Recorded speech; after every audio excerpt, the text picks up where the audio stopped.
First question ನೋಡ್ತಾ ಹೋಗೋಣ. ಮಾಡುತ್ತಿದ್ದನು ಈ ಪದದಲ್ಲಿರುವ ಕ್ರಿಯೆಯು ಯಾವ ಕಾಲವನ್ನ ಸೂಚಿಸುತ್ತದೆ? ಪೂರ್ಣ ಭೂತಕಾಲ, ಅಪೂರ್ಣ ಭೂತಕಾಲ, ಸರಳ ಭೂತಕಾಲ, ಮುಂದುವರೆದ ಭೂತಕಾಲ. ಸೊ ನೋಡ್ತಾ ಹೋದ ಸ್ನೇಹಿತರೆ, ಉತ್ತಂತಕ್ಕಂಥ ಒಂದು ಇದನ್ನ ನೋಡ್ತಾ ಹೋದ್ರೆ ಇದನ್ನ ನಾವು ವರ್ತಮಾನ ಕಾಲ ಅಂತ ಕರಿತೀವಿ. ಬಟ್ ಇಲ್ಲಿ ಕೊಟ್ಟಿರ್ತಕ್ಕಂಥದ್ದು ಏನಾಗಿದೆ ಅಂತ ಹೇಳಿದ್ರೆ ಎಲ್ಲರೂ ಸಹ ಭೂತಕಾಲದಲ್ಲೇ ಕೊಟ್ಟಿದ್ದಾರೆ. ಭೂತಕಾಲದ ಒಂದು ಕಾಲಸೂಚಕ ಪ್ರತ್ಯಯ ಅಂತ ಹೇಳಿದ್ರೆ ಅದು ದಾ ಆಗಿರುತ್ತೆ, ಆದ್ರೆ ಇಲ್ಲಿ ದಾ ಅಂತಕ್ಕಂಥದ್ದು ಇಲ್ಲ. ಸೊ ಹೀಗಿರ್ಬೇಕಾದ್ರೆ ಉತ್ತಂತಕ್ಕಂಥ ಏನ್ ಕೂಡ ಮಾಡುತ್ತಿದ್ದನು ಅಂತಕ್ಕಂಥದ್ದು ಅಪೂರ್ಣ ಭೂತಕಾಲ ಆಗಿರುತ್ತೆ. ಸೊ ಮಾಡಿದನು ಅಂತಕ್ಕಂಥದ್ದು ಪೂರ್ಣ ಭೂತಕಾಲ ಆಗ್ತಕ್ಕಂಥದ್ದಾಗಿತ್ತು. ಮಾಡುತ್ತಿದ್ದನು, ಸೊ ಕೆಲಸವನ್ನ ಮಾಡುತ್ತಿದ್ದನು ಅಥವಾ ಊಟವನ್ನ ಮಾಡುತ್ತಿದ್ದನು, ಸೊ ಕಂಪ್ಲೀಟ್ ಆಗಿಲ್ಲ ಅದು. ಸೊ ಹಾಗಾಗಿ ಏನಾಗುತ್ತೆ, ಅಪೂರ್ಣ ಭೂತಕಾಲ ಅಂತ ಅನ್ಸ್ಕೊಳ್ಳುತ್ತೆ ಸ್ನೇಹಿತರೆ. ಓಕೆ, ಸೊ ಆನ್ಸರ್ ಆಪ್ಷನ್ 2 ಅಪೂರ್ಣ ಭೂತಕಾಲ ಆಗಿರುತ್ತೆ.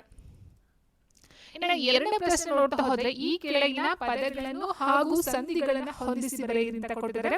ವಧುಪೇತ, ಊರೂರು, ಜಗಜ್ಯೋತಿ, ಮಳೆಗಾಲ. ಸೊ ನಮಗೆ ಗೊತ್ತಿರೋ ಹಾಗೆ ತುಂಬಾ ಈಸಿ ಕ್ವಶನ್ಸ್ ಕೊಟ್ಟಿದ್ದಾರೆ ಸ್ನೇಹಿತರೆ. ನೋಡಿ, ಮಳೆಗಾಲ ಅಂತ ಹೇಳಿದಾಗ ಮಳೆ ಪ್ಲಸ್ ಕಾಲ ಮಳೆಗಾಲ ಅಂತ ಹೇಳ್ತೀವಿ. ಸೊ ಇಲ್ಲಿ ಮಳೆ ಪ್ಲಸ್ ಕಾಲ ಮಳೆಗಾಲ ಬರುತ್ತೆ. ಗಾಗೆ ಬದಲಾಗಿ ಗಾ ಬಂದಿರೋದೇ ಅಂತ ಕರಿತೀವಿ, ಆದೇಶ ಸಂಧಿ ಅಂತ ಕರಿತೀವಿ ಸ್ನೇಹಿತರೆ, ಹೌದಲ್ವಾ? ಸೊ ಹೀಗಿರ್ಬೇಕಾದ್ರೆ ಜಗಜ್ಯೋತಿ, ಜಗತ್ತು ಪ್ಲಸ್ ಜ್ಯೋತಿ ಅಂತ ಹೇಳ್ತೀವಿ. ಜಗತ್ ಪ್ಲಸ್ ಜ್ಯೋತಿ, ಜಗಜ್ಯೋತಿ ಬಂದು ಶ್ಚುತ್ವ ಸಂಧಿಗೆ ಬರ್ತಕ್ಕಂಥದ್ದು ಆಗಿರುತ್ತೆ. ಊರೂರು, ಊರು ಪ್ಲಸ್ ಊರು, ಅಲ್ಲಿ ರೂ ಅಂತಕ್ಕಂಥದ್ದು ಲೋಪ ಆಗುತ್ತೆ. ಊರು ಪ್ಲಸ್ ಊರು, ಊರೂರು ಲೋಪ ಸಂಧಿ ಬರುತ್ತೆ. ಇನ್ನು ವಧುಪೇತ, ವಧು ಪ್ಲಸ್ ಉಪೇತ, ವಧು ಪ್ಲಸ್ ಉಪೇತ. ಸೊ ಕೂಡ್ಸ್ ಬರೆದಾಗ ಆ ಸವರ್ಣಾಕ್ಷರಗಳು ಬರ್ತಕ್ಕಂಥದ್ದು ಆಗಿರುತ್ತೆ. ವಧು ಪ್ಲಸ್ ಉಪೇತ, ವಧುಪೇತ. ಸೊ ಸಂಧಿಗೆ ಬರುತ್ತೆ. ಸೊ ಹೀಗಿರ್ಬೇಕಾದ್ರೆ ಸ್ನೇಹಿತರೆ, ಸೊ ಫಸ್ಟ್ ಹೇಗೆ ಆನ್ಸರ್ 4 ಆಗಿರುತ್ತೆ. ಸೊ ಇದನ್ನು ನೋಡ್ತಾ ಹೋಗೋಣ. ನೋಡಿ, ಇಲ್ಲಿ ಹೇಗೆ 4 ಸವರ್ಣದೀರ್ಘ ಸಂಧಿ, ಊರೂರು ಬಿಗೆ ಬಂದು 3 ಲೋಪ ಸಂಧಿ, ಜಗತ್ ಜ್ಯೋತಿ ಶ್ಚುತ್ವ ಸಂಧಿ, ಮಳೆಗಾಲ ಆದೇಶ ಸಂಧಿ. ಅಂಗೈ ಎಂಬ ಸಮಾಸ ಪದದ ಸರಿಯಾದ ವಿಗ್ರಹ ವಾಕ್ಯವನ್ನ ಗುರುತಿಸಿ. ಅಂಗೈ ಅಂತ ಹೇಳಿದಾಗ ಸ್ನೇಹಿತರೆ, ಇದೊಂದು ನಾವು ಅಂಶಿ ಸಮಾಸ ಅಂತ ಹೇಳ್ತೀವಿ. ಎಲ್ಲ ಅಂಶಿ ಭಾವ ಕಂಡು ಬರ್ತಕ್ಕಂಥದ್ದು. ಸೊ ಅದರ ಜೊತೆಗೆ ಈ ಒಂದು ಅಂಗೈ ಆಗಿರ್ಬೋದು, ಮುಂಗೈ, ಮುಂಗಾಲು, ಮುಂಬಾಗಿಲು, ಸೊ ಇದೆಲ್ಲ ನೋಡ್ತಾ ಹೋದಾಗ ಇದನ್ನ ಅಂಶಿ ಸಮಾಸದಲ್ಲಿ ನೋಡ್ತಾ ಹೋಗ್ತೀವಿ.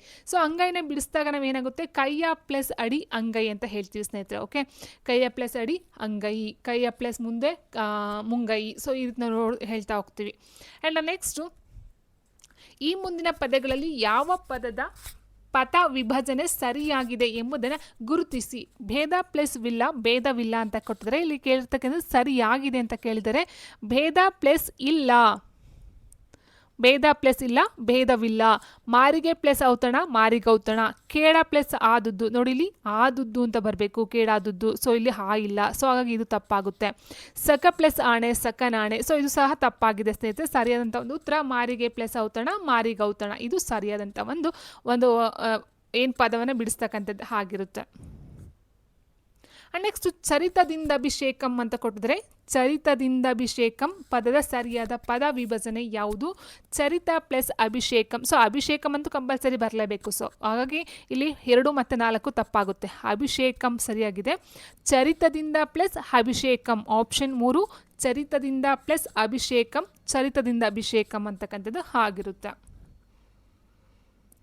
ಕ್ರಿಯೆಯು ತತ್ಕಾಲದಲ್ಲಿ ನಡೆಯುತ್ತಾ ಇದೆ ಎಂಬುದನ್ನು ಸೂಚಿಸುವಂಥ ಕ್ರಿಯಾಪದದ ಕಾಲ ಯಾವುದು? ಸೊ ಇಲ್ಲಿ ನೋಡಿ 2 ಕ್ವೆಶನ್ ನೋಡಿದ್ವಿ ಸ್ನೇಹಿತರೆ, ಒಂದು ಭೂತಕಾಲ ಮತ್ತು ವರ್ತಮಾನ ಕಾಲ. ಸೊ ನಮಗೆ ಗೊತ್ತಿರುವ ಹಾಗೆ ಭೂತಕಾಲ, ವರ್ತಮಾನ ಕಾಲ, ಭವಿಷ್ಯತ್ ಕಾಲ. ಸೊ ಅದರ ಒಂದು ಕಾಲಸೂಚಕ ಪ್ರತ್ಯಯಗಳನ್ನ ನೋಡ್ತಾ ಹೋಗ್ತೀವಿ. ಬಟ್ ಇಲ್ಲಿ ಸ್ವಲ್ಪ 2 ಸಹ ಡಿಫ್ರೆಂಟಾಗಿ ಕೊಟ್ಟಿದ್ದಾರೆ. ಸೊ ಅಲ್ಲಿ ಪೂರ್ಣ, ಅಪೂರ್ಣ ಕೊಟ್ಟಿದ್ರು, ಇಲ್ಲಿ ತಾತ್ಕಾಲಿಕ, ಸಾಮಾನ್ಯ, ಸಂಪೂರ್ಣ, ಮುಂದುವರಿದ. ಸೊ ಈ ರೀತಿ ಕೊಡ್ತಾ ಹೋಗಿದ್ದಾರೆ. ಕ್ರಿಯೆಯು ತತ್ಕಾಲದಲ್ಲಿ, ತತ್ಕಾಲ ಅಂದರೆ ಈಗ ಏನು ಪ್ರೆಸೆಂಟ್ ಇದೆಯೋ ಸೊ ಅದು ನಡೀತಕ್ಕಂಥ ಇದು ತಾತ್ಕಾಲಿಕ ವರ್ತಮಾನ ಕಾಲ ಅಂತ ಹೇಳ್ತಾ ಹೋಗ್ತೀವಿ. ನೆಕ್ಸ್ಟ್, ಮೊದಲೆರಡು ಪದಗಳಿಗಿರುವ ಸಂಬಂಧದಂತೆ ಮೂರನೇ ಪದಕ್ಕೆ ಸಂಬಂಧಿಸಿದ ಪದವನ್ನು ಬರೆಯಿರಿ ಅಂತ ಕೊಟ್ಟಿದ್ದಾರೆ. ಮುಪ್ಪೊಳಲು ದ್ವಿಗು ಸಮಾಸ ಆದರೆ ಹೊರಬಾಗಿಲು ಯಾವ ಒಂದು ಸಮಾಸ? ಮುಪ್ಪೊಳಲು ಅಂತಕ್ಕಂಥದ್ದು ದ್ವಿಗು ಸಮಾಸ ಆದರೆ ಈ ಒಂದು ಹೊರಬಾಗಿಲು ಯಾವ ಸಮಾಸಕ್ಕೆ? ಒಂದು ಉದಾಹರಣೆ ಕೇಳಿದರೆ ಕರ್ಮಧಾರಿಯ ಸಮಾಸ, ತತ್ಪುರುಷ ಸಮಾಸ, ಅಂಶಿ ಸಮಾಸ ಮತ್ತು ಗಮಕ ಸಮಾಸ. ಹೊರಬಾಗಿಲು ಅಂತಕ್ಕಂಥದ್ದು ಏನಿದೆಯೋ ಸ್ನೇಹಿತರೆ, ಇದು ನೋಡ್ತಾ ಹೋದಾಗ ಬಾಗಿಲ ಪ್ಲಸ್ ಹೊರಗೆ ಅಂತ ಹೇಳ್ತೀವಿ. ಆ ಬಾಗಿಲ ಪ್ಲಸ್ ಹೊರಗೆ, ಹೊರಬಾಗಿಲು. ಓಕೆ, ಸೊ ಇಲ್ಲಿ ಯಾವ್ದು ಬರುತ್ತೆ? ಅಂಶಿ ಸಮಾಸ ಬರುತ್ತೆ. ನಾನು ಆಲ್ರೆಡಿ ಹೇಳಿದಾಗೆ ಹೊರಬಾಗಿಲು ಆಗಿದ್ದು ಮುಂಗೈ, ಹಂಗೈ. ಸೊ ಈ ರೀತಿ ಅನ್ನು ನೋಡ್ತಾ ಹೋಗ್ತೀವಿ. ಸೊ ಅದು ಅಂಶಿ ಸಮಾಸ.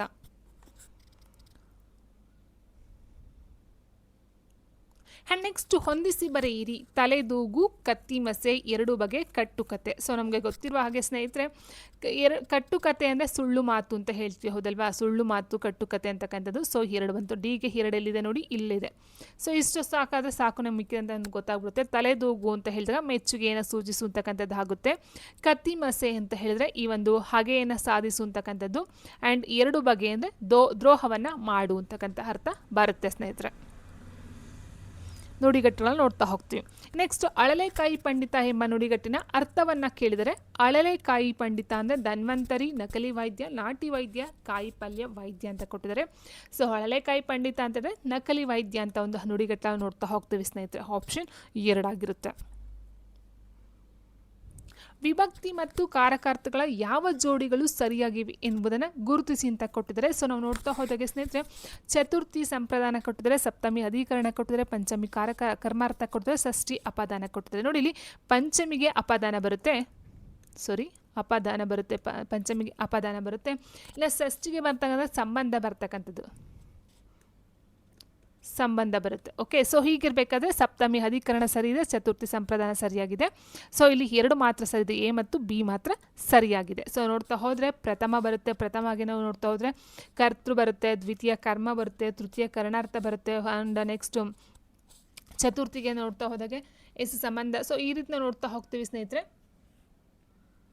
ಸಂಪ್ರದಾನ, ಅಪದಾನ. ಓಕೆ, ಸೊ ನೋಡ್ತಾ ಹೋಗೋಣ. ನೆಕ್ಸ್ಟ್ ನೋಡ್ತಾ ಹೋದರೆ ಕನ್ನಡ ಭಾಷೆ ರಚನೆಗೆ ಒಪ್ಪದೇ ಇರುವ ವ್ಯಾಕರಣಾಂಶ ಯಾವುದಂತ ಕೇಳಿದರೆ ಕೃದಂತ, ತದ್ದಿತಾಂತ, ಕರ್ಮಿಣಿ ಪ್ರಯೋಗ, ಕ್ರಿಯಾಪದ. ಸೊ ನೋಡ್ದ ಹಾಗೆ ಸ್ನೇಹಿತರೆ, ಕನ್ನಡ ಭಾಷೆ ಅಂತ ಹೇಳಿದಾಗ ನಾವು ಏನು ಮಾಡ್ತೀವಿ, ಕರ್ತೃಪದ, ಕರ್ಮಪದ, ಕ್ರಿಯಾಪದ ಡೆಫಿನೆಟಾಗಿ ನೋಡ್ತಾ ಹೋಗ್ತೀವಿ. ಸೊ ಕ್ರಿಯಾಪದ ಡೆಫಿನೆಟಾಗಿ ಬಂದೇ ಬರುತ್ತೆ. ಈ ಒಂದು ಕ್ರಿಯಾಪದದಲ್ಲಿ ಕೃದಂತನೂ ಸಹ ಬರುತ್ತೆ. ತದ್ದಿತಾಂತ ಹೇಳಿದಾಗ ನಾಮಪದದಲ್ಲಿ ಬರ್ತಾ ಹೋಗುತ್ತೆ ಸ್ನೇಹಿತರೆ. ಬಟ್ ಕರ್ಮಿಣಿ ಪ್ರಯೋಗ ಅಂತಕ್ಕಂಥದ್ದು ಏನಿದೆಯೋ, ಕರ್ಮಿಣಿ ಪ್ರಯೋಗ ಅಂತ ಹೇಳಿದಾಗ ಈಗ ಫಾರ್ ಎಕ್ಸಾಂಪಲ್ ಈ ಒಂದು ಏನಿದೆಯೋ ಅಡಿಗೆ ಅಥವಾ ಒಂದು ಬುಕ್ಸ್ ಅಂತ ತೊಗೊಂಡ್ರೆ, ನಾವೆಲ್ ಅಂತ ತೊಗೊಳ್ತೀವಿ. ಈಗ ಏನಾಗುತ್ತೆ, ಕುವೆಂಪುರವರು ಯಾವುದೋ ಒಂದು ಕೃತಿಯನ್ನು ಬರೆದರು ಅಂತ ಆಗುತ್ತೆ ಸ್ನೇಹಿತರೆ, ಅದು ಕನ್ನಡ ಆಯಿತು. ಈಗ ಫಾರ್ ಎಕ್ಸಾಂಪಲ್ ಈಗ ಶ್ರೀರಾಮಾಯಣ ದರ್ಶನಂ ಕುವೆಂಪುರವರಿಂದ ಬರೆಯಲ್ಪಟ್ಟಿತ್ತು, ಅದು ಕರ್ಮಿಣಿ ಪ್ರಯೋಗ ಬರುತ್ತೆ. ಬಟ್ ನಾವೆಲ್ಲೂ ಆ ರೀತಿ ಯೂಸ್ ಮಾಡಲ್ಲ. ಬರೆಯಲ್ಪಟ್ಟಿತ್ತು ಅಂತಕ್ಕಂಥ ನಾವೆಲ್ಲೂ ಸಹ ಕನ್ನಡದಲ್ಲಿ ಯೂಸ್ ಮಾಡೋದಿಲ್ಲ. ಸೊ ಹಾಗಾಗಿ ಈ ಒಂದು ಕರ್ಮಿಣಿ ಪ್ರಯೋಗ ಅಂತಕ್ಕಂಥದ್ದು ಕನ್ನಡ ಭಾಷೆ ರಚನೆಗೆ ಒಪ್ಪದೇ ಇರತಕ್ಕಂಥ ಒಂದು ವ್ಯಾಕರಣಾಂಶ ಅಂತ ಹೇಳ್ತೀವಿ ಸ್ನೇಹಿತರೆ. So answer option 3.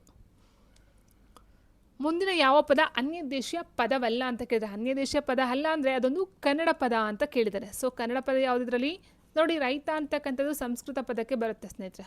ರೈತ ಅಂದು ಸಂಸ್ಕೃತ ಪದ ಆಯಿತು. ಕಸುಬು ಮತ್ತು ಕಾಯಿಲೆ ಅಂತಕ್ಕಂಥದ್ದು ಏನಿದೆಯೋ ಇದು ಅರೇಬಿಕ್ ಭಾಷೆ ಅಂತ ಹೇಳ್ತೀವಿ, ಅರೇಬಿಕ್ ಅಥವಾ ಪಾರ್ಸಿ. ಓಕೆ, ಸೊ ಅರೇಬಿಕ್ ಅಥವಾ ಪಾರ್ಸಿ ಭಾಷೆಯಲ್ಲಿ ಬರ್ತಕ್ಕಂಥದ್ದು. ಸೊ ಹಾಗೆ ಇವೆರಡು ಆಗಲ್ಲ. ಹಿತ್ತಲು ಅಂತಕ್ಕಂಥದ್ದು ಇದೊಂದು ಕನ್ನಡ ಭಾಷೆಯಾಗಿರುತ್ತೆ. ಆ್ಯಂಡ್ ನೆಕ್ಸ್ಟ್ ಕರ್ನಾಟಕ ಕವಿ ಚೂತವನ ಚೈತ್ರ ಎಂಬ ಬಿರುದನ್ನು ಹೊಂದಿದ್ದ ಕವಿ ಯಾರು ಅಂತ ಕೇಳಿದರೆ, ಸೊ ನೋಡಿ ಕರ್ನಾಟಕ ಕವಿ ಚೂತವನ ಚೈತ್ರ ಇದರ ಜೊತೆಗೆ ಉಪಮಲೋಲ ಅಂತ ಹೇಳ್ತೀವಿ, ಉಪಮಲೋಲ. ಓಕೆ, ಸೊ ಲಕ್ಷ್ಮೀಶ ಅಂತ ಏನು ಹೇಳ್ತೀವೋ, ಜೈಮಿನಿ ಭಾರತದ ಕರ್ತೃ ಆಗಿರ್ತಕ್ಕಂಥ ಕರ್ನಾಟಕ ಕವಿ ಚೂತವನ ಚೈತ್ರ, ಉಪಮಲೋಲ ಒಂದು ಬಿರುದುಗಳನ್ನ ಹೊಂದಿರತಕ್ಕಂಥದ್ದು ಲಕ್ಷ್ಮೀಶ ಆಗಿರುತ್ತೆ. ಇನ್ನು ಕುಮಾರವ್ಯಾಸನಿಗೆ ಯಾವುದೇ ಒಂದು ಬಿರುದು ಇಲ್ವಾ ಅಂತ ನೀವು ಕೇಳೋದಾದರೆ ಇದೆ, ರೂಪಕ ಸಾಮ್ರಾಜ್ಯ ಚಕ್ರವರ್ತಿ ಅಂತ ಹೇಳ್ತೀವಿ ಸ್ನೇಹಿತರೆ. ಸೊ ಇವರು ಗದುಗಿನ ಭಾರತ ಅಂತಕ್ಕಂಥ ಒಂದು ಕೃತಿಯನ್ನು ಬರೀತಾರೆ, ಗದುಗಿನ ಭಾರತ. ಓಕೆ, ರೂಪಕ ಸಾಮ್ರಾಜ್ಯ ಚಕ್ರವರ್ತಿ ಬಂದು ಕುಮಾರವ್ಯಾಸರಾಗಿರ್ತಾರೆ. ಆ್ಯಂಡ್ ಕುವೆಂಪು ಸೊ ನಿಮ್ಗೆ ಗೊತ್ತಿರುವಾಗ ರಾಷ್ಟ್ರಕವಿ ಅಂತ ಹೇಳ್ತೀವಿ. ಇನ್ನು ಚಾಮರಸ ಬಂದು ಪ್ರಭುಲಿಂಗಲೀಲೆ ಅಂತ ಒಂದು ಕೃತಿಯನ್ನು ಬರೀತಾರೆ. ಪ್ರಭುಲಿಂಗಲೀಲೆ. ಓಕೆ, ಸೊ ಈ ವೆರಿ ಫೇಮಸ್ ಆಗಿರ್ತಕ್ಕಂಥದ್ದು ಸಹ ಜೈಮಿನಿ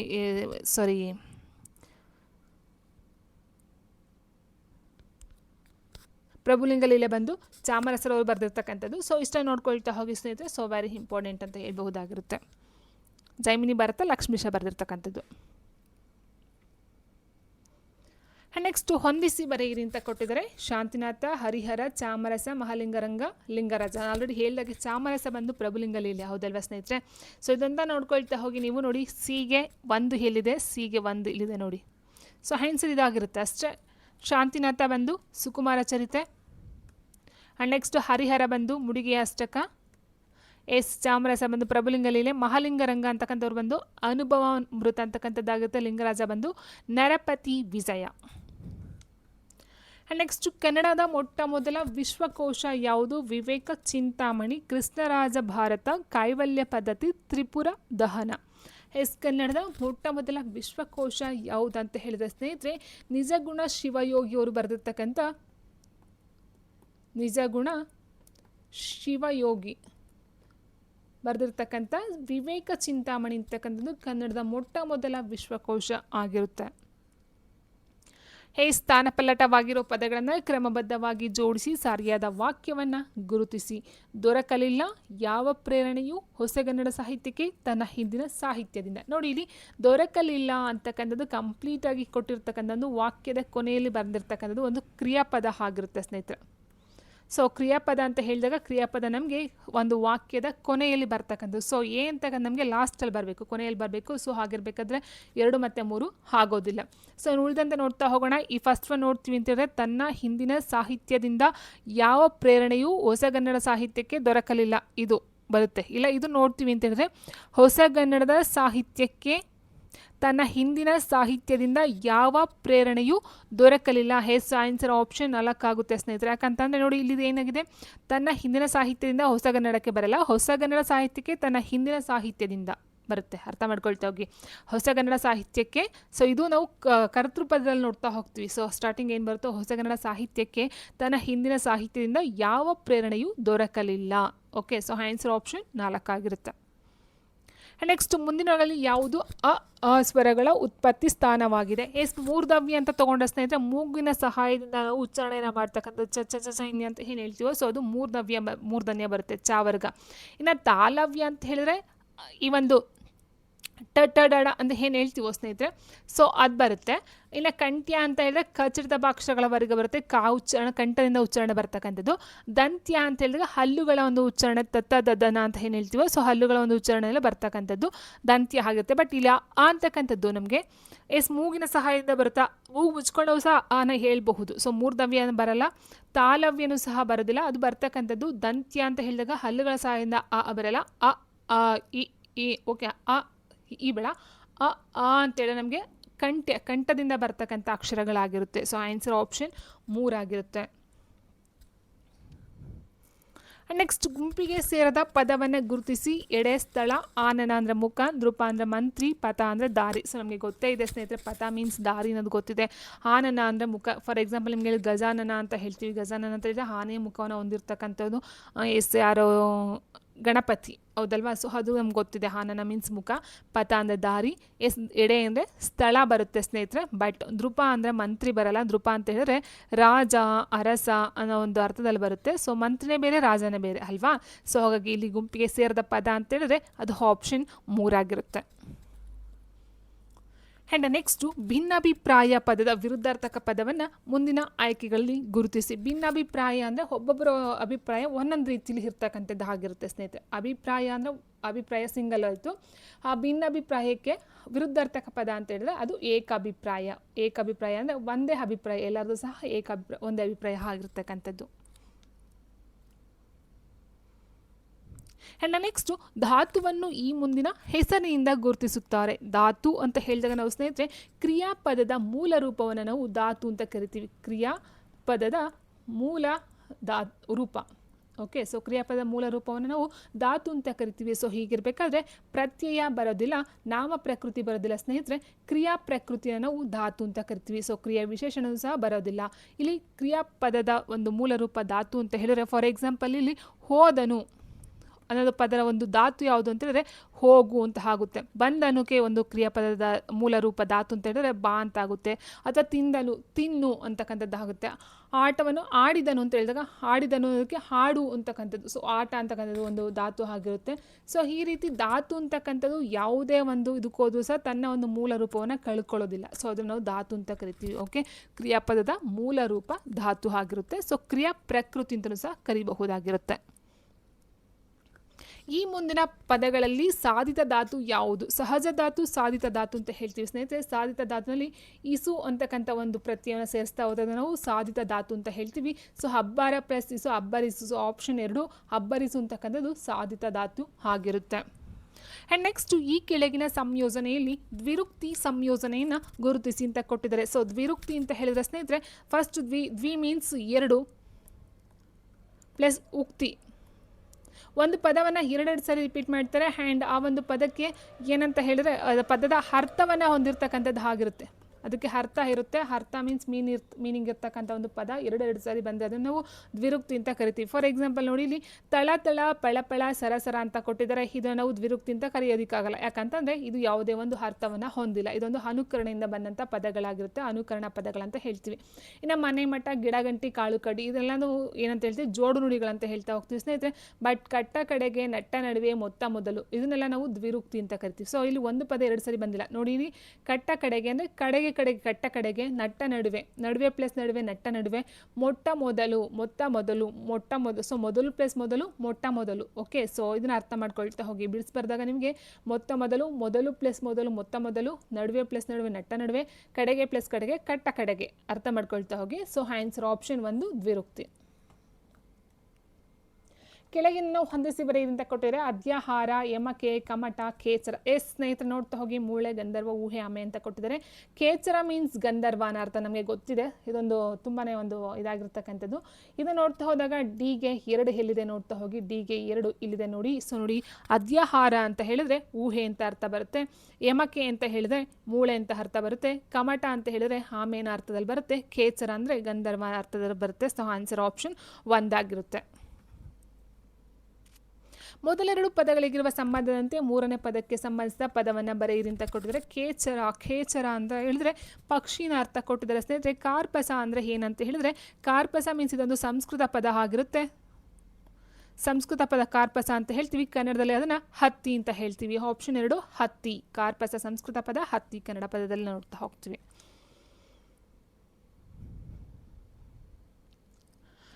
ಇಲ್ಲೊಂದು ಚಿಹ್ನೆಯನ್ನು ಕೊಟ್ಟಿದ್ದಾರೆ. ಇದು ಪುಷ್ಪಾವರಣ ಚಿಹ್ನೆ ಆದರೆ ಈ ಒಂದು ಚಿಹ್ನೆಯನ್ನು ಏನೆಂದು ಸೂಚಿಸುತ್ತಾರೆ? ಕಡಿಮೆ, ಹೆಚ್ಚು, ಏಕೆಂದರೆ, ಹಂಸಪಾದ ಅಂತ ಕೊಟ್ಟಿದ್ದಾರೆ. ಸೊ ಕಡಿಮೆ ಹೆಚ್ಚಿಗೆ ನಾವು ಇದನ್ನು ಯೂಸ್ ಮಾಡ್ತಾ ಹೋಗ್ತೀವಿ, ಏಕೆಂದರೆ ಬರೋದಿಲ್ಲ ಸ್ನೇಹಿತರೆ. ಸೊ ಆನ್ಸರ್ ಆಪ್ಷನ್ 4 ಹಂಸಪಾದ ಆಗುತ್ತೆ. ಏನು ಹಂಸಪಾದ ಅಂದರೆ ಏನು ಹಾಗಾದ್ರೆ ಅಂತ ನೋಡ್ತವ್ರೆ. ಫಾರ್ ಎಕ್ಸಾಂಪಲ್ ನೋಡಿ, ಈಗ ಫಾರ್ ಎಕ್ಸಾಂಪಲ್ ಇಲ್ಲಿ ಸೂಚಿಸುತ್ತದೆ ಅಂತ ಕೊಟ್ಟಿದ್ದಾರೆ. ಹೌದಾ, ಈಗ ನಾನು ಬರಿತೀನಿ ಸೂಚಿಸುದೆ ಅಂತ ಬರೆದ್ಬಿಟ್ಟೆ. ಸೊ ಇಲ್ಲಿ ಏನು ಮಿಸ್ ಆಯಿತು? ಮಿಸ್ ಆಯಿತು ಸ್ನೇಹಿತರೆ. ಸೊ ಇದಕ್ಕೆ ನಾವೇನು ಮಾಡಬಹುದು, ಈ ಥರ ಚಿಹ್ನೆಯನ್ನು ಹಾಕ್ಬಿಟ್ಟು ಇಲ್ಲಿ ಹಾಕ್ತೀವಿ ತದೆ. ಓಕೆ, ಮಿಸ್ ಆಗಿರ್ತಕ್ಕಂಥ ಪದ ಏನು ಅಲ್ಲಿ ಉಳಿದೋಗಿರ್ತೋ ಸೊ ಆ ಪದವನ್ನು, ಸೊ ಹೀಗೆ ಬಿಟ್ಟೋದಂತಹ ಪದಗಳನ್ನು ಸೇರಿಸ್ಬೇಕಂತ ಹೇಳಿದ್ರೆ ನಾವು ಈ ಒಂದು ಚಿಹ್ನೆಯನ್ನು ಹಾಕ್ತೀವಿ. ಇದನ್ನು ನಾವು ಹಂಸಪಾದ ಅಂತ ಕರಿತೀವಿ. ಫಾರ್ ಎಕ್ಸಾಂಪಲ್ ಇಲ್ಲೂ ಅಷ್ಟೇ.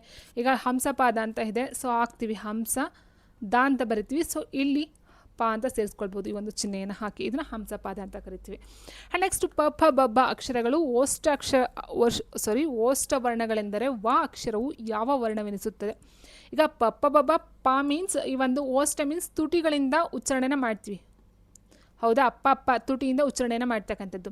ಸೊ ವಾ ಅಂತಕ್ಕಂಥದ್ದು ಏನ ದಂತೋಶ್ಚನ, ಕಂಠೋಶ್ಚ, ಕಂಠತಾಲು, ಮೂರ್ಧನ್ಯ ಅಂತ ಕೊಟ್ಟಿದ್ದಾರೆ. ಸೊ ವಾ ಅಂತಕ್ಕಂಥದ್ದು ಮೂರ್ಧನ್ಯ ಅಂತ ಹೇಳಿದ್ರೆ ಮೂಗುವಾಗೂ ಸಂಬಂಧ ಇಲ್ಲ ಸ್ನೇಹಿತರೆ. ಹೌದಾ, ಸೊ ವಾ ಅಂತ ಹೇಳಿದ್ರೆ ನೋಡಿ, ವಾ ಅಂತ ಉಚ್ಚಾರಣೆ ಮಾಡ್ತೀವಿ. ಕೆಳಗಡೆ ದಂತ ಹಲ್ಲುಗಳೇನಿದೆಯೋ ಅದು ಬರುತ್ತೆ.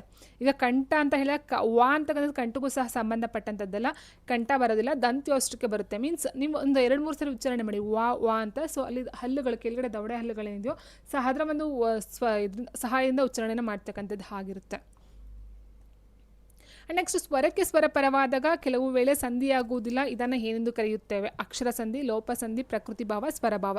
ಸೊ ಏನು ಪದಗಳು ಸಂಧಿಗಳನ್ನು ಮಾಡೋದಕ್ಕೆ ಸಾಧ್ಯ ಆಗೋದಿಲ್ವೋ ಅಂಥವು ನಾವು ಏನಂತ ಕರಿತೀವಿ? ಪ್ರಕೃತಿ ಭಾವ ಅಂತ ಕರಿತೀವಿ ಸ್ನೇಹಿತರೆ. ಆಪ್ಷನ್ 3 ಪ್ರಕೃತಿ ಭಾವ. ಸೊ ಸಂಧಿಯನ್ನು ಮಾಡಬೇಕಾದ್ರೆ ಅದು ಸಂಧಿ ಆಗದೆ ಇರ್ತಕ್ಕಂಥ ಒಂದು ಪದಗಳು. ಫಾರ್ ಎಕ್ಸಾಂಪಲ್ ಮನೆ ಆಗಿರ್ಬೋದು. ಸೊ ಅದು ಪ್ಲಸ್ ಮನೆ ಅಂತ ಹೇಳ್ತೀವಿ. ಬಟ್ ಮನೆ ಅಂತಕ್ಕಂಥ ಬಿಡಿಸ್ಬರಿತಕ್ಕಂಥದ್ದು ಆಗಿರೋದಿಲ್ಲ ಸ್ನೇಹಿತರೆ. ಸೊ ಇಂಥ ಪದಗಳನ್ನ ನೋಡ್ತಾ ಹೋಗ್ತೀವಿ. ನೆಕ್ಸ್ಟ್ ಮುಂದಿನ ಆಯ್ಕೆಗಳಲ್ಲಿ ವಿಭಕ್ತಿ ಪ್ರತ್ಯಯಕ್ಕೆ ಸರಿಯಾದ ಕಾರಕಾರ್ಥಗಳನ್ನು ಹೊಂದಿಸಿ ಬರೆಯಿರಿ ಅಂತ ಕೊಟ್ಟಿದ್ದಾರೆ. ಸೊ ಫಸ್ಟ್ ನೀವು ಬರ್ಕೊಬಿಡಿ ಸ್ನೇಹಿತರೆ. ಹಣ್ಣು ಅಂತಕ್ಕಂಥದ್ದು ಏನು ಬರುತ್ತೆ ನಿಮಗೆ? ಹಣ್ಣು ಅಂತಕ್ಕಂಥದ್ದು ಏನು ಬರುತ್ತೆ ಅಂತ ಹೇಳಿದಾಗ ದ್ವಿತೀಯ ಬರುತ್ತೆ. ಪ್ರಥಮವು ದ್ವಿತೀಯ ಹಣ್ಣು. ಅಥವಾ ಕೆ ಅಂತಕ್ಕಂಥದ್ದು ಚತುರ್ಥಿ ಬರುತ್ತೆ. ಚತುರ್ಥಿ. ಅಲ್ಲಿ ಅಂತ ಹೇಳಿದಾಗ ಸಪ್ತಮಿ. ಆ್ಯಂಡ್ ಇಂದ ಬಂದು ತೃತೀಯ. ಹೌದಾ, ಸೊ ಹೀಗಿರಬೇಕಾದ್ರೆ ದ್ವಿತೀಯ ಅಂತ ಹೇಳಿದಾಗ ಏನೋ ಬರುತ್ತೆ ನೋಡಿ, ಪ್ರಥಮಗೆ ಕರ್ತೃ ಬರುತ್ತೆ, ದ್ವಿತೀಯಗೆ ಏನು ಬರುತ್ತೆ? ಕರ್ಮ ಬರುತ್ತೆ ಸ್ನೇಹಿತರೆ. ದ್ವಿತೀಯ ಕರ್ಮ ಬರುತ್ತೆ. ಸೊ ಹೇಗೆ ಏನಾಗುತ್ತೆ? 5 ಆಗುತ್ತೆ. ಸೊ ಹೇಗೆ 5 ಅಂತ ಹೇಳಿದಾಗ 3 ಮತ್ತು 1 ತಪ್ಪಾಯಿತು ಸ್ನೇಹಿತರೆ. ಅರ್ಥ ಮಾಡ್ಕೊಳ್ತಾ ಹೋಗಿ. ಇನ್ನು ತೃತೀಯ ಇಂದಾಗಿ ಏನಾಗುತ್ತೆ? ಕರ್ಣಾರ್ಥ ಬರುತ್ತೆ ನೋಡಿ. ಕರ್ತೃ ಬಂದು ಪ್ರಥಮ ಬರುತ್ತೆ. ಕರ್ಮ ಬಂದು ಕರ್ಮ ಬಂದು ದ್ವಿತೀಯ ಬರುತ್ತೆ. ಆ್ಯಂಡ್ ಕರ್ಮ ಬಂದು ಕರ್ತೃ ಕರ್ಮ ಕರ್ಣಾರ್ಥ. ಕರ್ಣಾರ್ಥ ಬಂದು ತೃತೀಯ ಬರುತ್ತೆ. ಸೊ 3 ಅರ್ಥ ಮಾಡ್ಕೊಳ್ಳಿ, ಕರ್ತೃ ಕರ್ಮ ಕರ್ಣಾರ್ಥ. ಸೊ ತೃತೀಯ ಹಿಂದ ಅಂತ ಹೇಳಿದ್ರೆ ಕರ್ಣಾರ್ಥ ಬರುತ್ತೆ. ಇಲ್ಲಿದೆ ನೋಡಿ ಕರ್ಣಾರ್ಥ 3, ಡಿಗೆ 3 ಇಲ್ಲಿದೆ ನೋಡಿ. ಸೊ ಇದು ಬರೋದಿಲ್ಲ, ಅರ್ಥ ಆಯ್ತಲ್ವಾ? ಸೊ ನೋಡಿ ದ್ವಿತೀಯಗೆ ಕರ್ಮ ಬರುತ್ತೆ, ಇದಾಯಿತು. ಆ್ಯಂಡ್ ನೆಕ್ಸ್ಟು ಇಂದ ತೃತೀಯಗೆ ನಿಮಗೆ ಕರ್ಣಾರ್ಥ ಬರುತ್ತೆ. ಸೊ ಫೈನಲೈಸ್ ಇಲ್ಲಿದೆ ನೋಡಿ, ಇಲ್ಲಿದೆ. ಇನ್ನು ಬೇಕಾದ್ರೆ ನೀವು ನೋಡ್ಕೊಳ್ಬಹುದು ನೋಡಿ, ಇಲ್ಲಿ ಗೆ ಅಥವಾ ಹೀಗೆ ಅಂತ ಏನಿದೆಯೋ ಚತುರ್ಥಿಗೆ ಬರ್ತಕ್ಕಂಥದ್ದು ಸಂಪ್ರದಾನ ಬರುತ್ತೆ. ನೋಡಿ 1 ಬರುತ್ತೆ, ಯಾವುದಕ್ಕೆ? ಬಿಗೆ, ಇಲ್ಲಿದೆ ನೋಡಿ. ಆ್ಯಂಡ್ ಅಲ್ಲಿ ಸಪ್ತಮಿ ಅಂತ ಹೇಳಿದಾಗ ಸ್ನೇಹಿತರೆ ಅದಕ್ಕೆ ಬರ್ತಕ್ಕಂಥದ್ದು ಈ ಒಂದು ಅಧಿಕರಣ ಬರುತ್ತೆ ನೋಡಿ, ಇಲ್ಲಿದೆ. ಇನ್ನು ಸಂಬಂಧ ಎಲ್ಲಿ ಬರುತ್ತೆ ಅಂತ ಹೇಳಿದ್ರೆ ಷಷ್ಠಿ ಬರುತ್ತೆ. ಹಾಗೆ ಷಷ್ಠಿ ಅಂತ ಏನು ಹೇಳ್ತೀವೋ ಸೊ ಅಲ್ಲಿ ಬರ್ತಕ್ಕಂಥದ್ದು ಸಂಬಂಧ ಬರುತ್ತೆ. ಓಕೆ, ಫಸ್ಟ್ ನೀವು ನೋಡ್ಕೋಬೋದು ಕರ್ತೃ ಕರ್ಮ ಕರ್ಣಾರ್ಥ. ಸೊ ಈ 3 ಇಂದ ಬರುತ್ತೆ. ಅದು ಮತ್ತು ಕರ್ತೃ ಕರ್ಮ ಅನ್ನೋದು ಈ ಒಂದು ಸೆಂಟೆನ್ಸ್ ಫಾರ್ಮೇಷನ್ ವಾಕ್ಯವನ್ನು ಮಾಡಬೇಕಾದ್ರೆ ನಾವು ಯೂಸ್ ಮಾಡ್ತಾ ಹೋಗ್ತೀವಲ್ವ. ಸೊ ಆ ಒಂದು ರೇಂಜಲ್ಲಿ ನೋಡ್ಕೊಳ್ಬಹುದಾಗಿರುತ್ತೆ. ನೆಕ್ಸ್ಟ್ ಈ ಮುಂದಿನ ಆಯ್ಕೆಗಳಲ್ಲಿ ಯಾವುದು ನಾನಾರ್ಥ ಪದವಲ್ಲ ಗುರುತಿಸಿ. ನಾನಾರ್ಥ ಅಂತ ಹೇಳಿದ ಸ್ನೇಹಿತರೆ ಒಂದು ಪದಕ್ಕೆ ಬೇರೆ ಬೇರೆ ವಿಭಿನ್ನ ಅರ್ಥವನ್ನು ಕೊಡ್ತಕ್ಕಂಥದ್ದು ಇರಬೇಕು.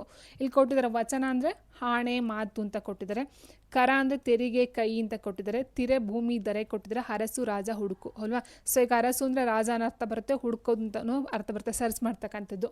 ಈ ಕರ ಅಂತ ಹೇಳಿದ್ರೆ ತೆರಿಗೆ ಟ್ಯಾಕ್ಸ್ ಆಗ್ತಕ್ಕಂಥದ್ದು, ಮತ್ತು ಕೈನ ನಾವು ತೆರಿಗೆ ಅಂತ ಹೇಳ್ತೀವಿ, ಕರ ಅಂತ ಹೇಳ್ತೀವಿ.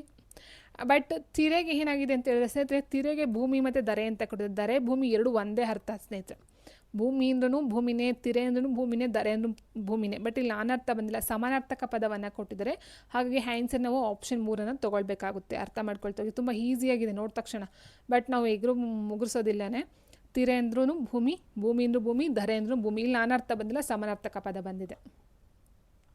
ಈ ಮುಂದಿನ ಆಯ್ಕೆಗಳಲ್ಲಿ ಸರಿಯಾದ ತತ್ಸಮ ತದ್ಭವನ ಗುರುತಿಸಿ ಅಂತ ಕೊಡಿದ್ರೆ ಕಾರ್ಯ ಕಬ್ಬ ಅಂತ ಕೊಡಿದ್ರೆ ಕಾರ್ಯ ಕಬ್ಬ ಅಲ್ಲ, ಕಾರ್ಯ ಬಂದು ಕಜ್ಜ ಆಗಿರುತ್ತೆ. ಸೊ ನೆಕ್ಸ್ಟ್ ಕಜ್ಜ ಕಾಯಕ ತಪ್ಪಾಗಿದೆ ಸ್ನೇಹಿತರೆ. ಸ್ವರ ಸಗ್ಗ ಅಂತ ಕೊಡಿದ್ರೆ ಸ್ವರ್ಗ ಸಗ್ಗ ಬರುತ್ತೆ. ಸೊ ಇದು ತಪ್ಪಾಗಿದೆ ಅಲ್ವಾ. ಕುಟಾರ ಕೊಡಲಿ ಇದು ಸರಿಯಾಗಿದೆ ಸ್ನೇಹಿತರೆ. ತತ್ಸಮ ತದ್ಭವದಲ್ಲಿ ಕುಟಾರ ಕೊಡಲಿ ತತ್ಸಮ ತದ್ಭವ ಸರಿಯಾಗಿರ್ತಕ್ಕಂಥದ್ದು.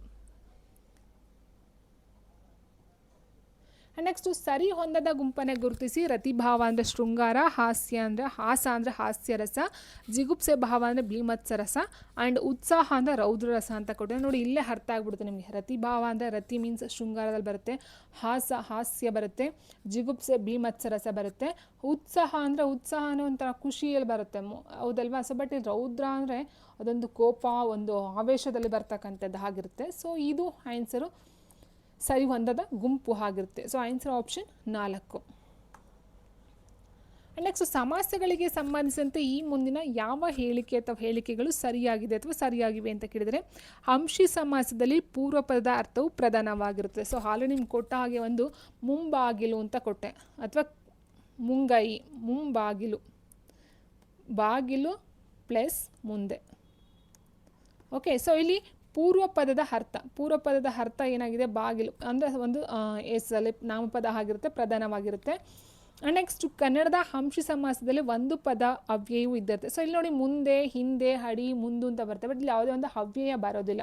ಸೊ ಹಾಗೆ ಆಯ್ಕೆ 2 ತಪ್ಪಾಗುತ್ತೆ ಸ್ನೇಹಿತರೆ. ಇನ್ನು ಎಲ್ಲ ಪದಗಳ ಅರ್ಥಗಳು ಪ್ರಧಾನವಾಗಿ ಉಳ್ಳ ಸಮಾಸ ದ್ವಂದ್ವ ಸಮಾಸ. ಹೌದು, ಈಗ ಫಾರ್ ಎಕ್ಸಾಂಪಲ್ ರಾಮ ಲಕ್ಷ್ಮಣರು ಅಂತ ತೊಗೊಂಡ್ರೆ, ರಾಮ ಲಕ್ಷ್ಮಣರು ಅಂತ ತೊಗೊಂಡ್ರೆ ರಾಮರು ಪ್ಲಸ್ ಲಕ್ಷ್ಮಣರು ಅಂತ ಹೇಳ್ತೀವಿ, ಲಕ್ಷ್ಮಣರು. ಓಕೆ, ಸೊ ಈಗಿರ್ಬೇಕಾದ್ರೆ 2 ಪದಗಳು ಅಂದರೆ ಈ ಒಂದು ಪೂರ್ವ ಪದ ಆಗಿರ್ಬೋದು, ಉತ್ತರ ಪದ ಎರಡೂ ಸಹ ಸಮಾನ ಒಂದು ಅರ್ಥ ಉಳ್ಳಂಥ ಪ್ರಧಾನವನ್ನು ಹೊಂದಿರತಕ್ಕಂಥದ್ದು ಆಗಿರುತ್ತೆ. ಸೊ ಆಪ್ಷನ್ ಸಿ ಸಹ ಸರಿಯಾಗುತ್ತೆ ಸ್ನೇಹಿತರೆ. ಆ್ಯಂಡ್ ನೆಕ್ಸ್ಟ್ ಪೂರ್ವ ಪದವು ನಾಮಪದವಾಗಿದ್ದು ಉತ್ತರ ಪದ ಸಂಖ್ಯಾವಾಚಕಗಳನ್ನು ಸೇರಿ ಆಗುವ ಸಮಾಸವೇ ದ್ವಿಗು ಸಮಾಸ ಅಂತ ಕೊಡು. ಸೊ ದ್ವಿಗು ಸಮಾಸ ಅಂತ ಹೇಳಿದ್ರೆ ಅಂಕಿಅಂಶ ನೋಡ್ತಾ ಹೋಗ್ತೀವಿ, ಸಂಖ್ಯೆಗಳನ್ನ ನೋಡ್ತಾ ಹೋಗ್ತೀವಿ. ಫಾರ್ ಎಕ್ಸಾಂಪಲ್ ಒಗ್ಗಟ್ಟು ಅಂತ ಹೇಳ್ತೀವಿ, 2 ಪ್ಲಸ್ ಗಟ್ಟು ಒಗ್ಗಟ್ಟು. ಓಕೆ, ಸೊ ಇಲ್ಲಿ ಏನಾಯಿತು? ಪೂರ್ವ ಪದ ಯಾವುದು? ಇದು ಪೂರ್ವ ಪದ, ಇದು ಉತ್ತರ ಪದ, ಹೌದಾ. ಸೊ ಇದು ಪೂರ್ವ, ಇದು ಉತ್ತರ ಆಗುತ್ತೆ. ಪೂರ್ವ ಪದವು ನಾಮಪದವಾಗಿದ್ದು ಇಲ್ಲಿ ನಾಮಪದ ಆಗಿದೆ ಪೂರ್ವ ಪದ ಅನ್ನೋ.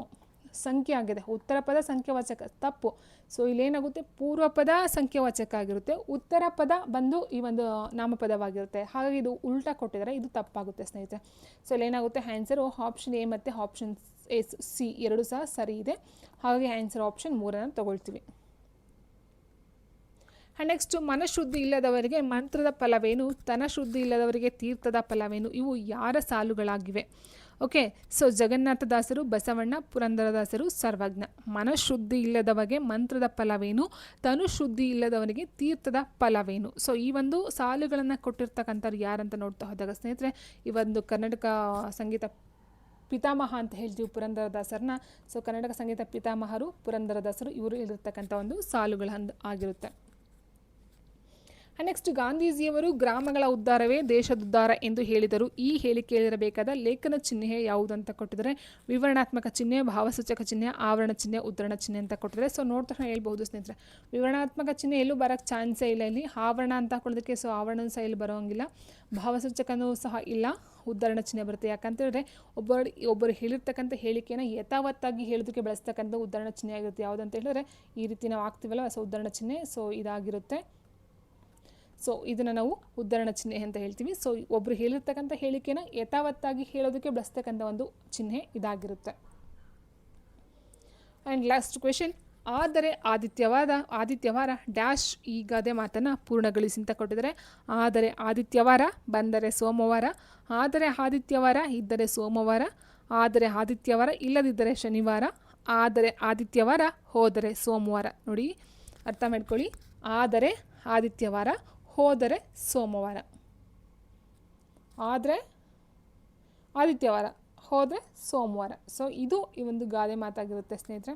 So answer option 4 ಸರಿಯಾಗಿರ್ತಕ್ಕಂಥದ್ದು.